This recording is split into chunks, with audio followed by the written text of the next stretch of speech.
Welcome to Kenton Teaches. Enjoy the video. In this video, I will explain how to do your own taxes using H&R Block. First, gather all your necessary financial documents like W-2s and Form 1099s. Next, organize any records for potential deductions or credits, such as medical expenses or charitable contributions.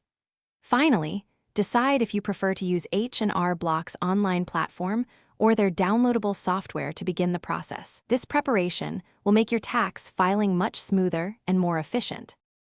To start, ensure you have all your W-2 forms, which summarize your annual earnings and tax withholdings. Don't forget any Form 1099 documents you received for other income sources, such as investments or freelance work. If you plan to itemize, gather statements for things like mortgage interest, property taxes, or significant medical bills. Having these documents ready before you begin data entry will save you considerable time and prevent errors. Once you've selected your H&R Block product, you'll begin by entering your personal details. The software will then guide you through inputting all your income information from your W-2s and various Form 1099s.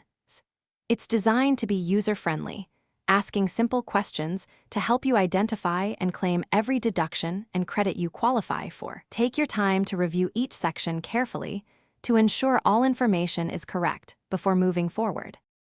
After entering all your data, H&R Block provides a thorough review process to catch any mistakes or overlooked opportunities for savings.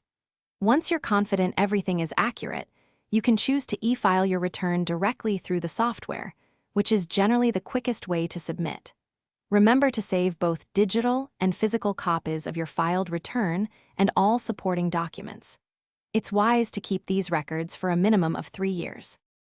Thanks for watching. Please subscribe if this video was helpful.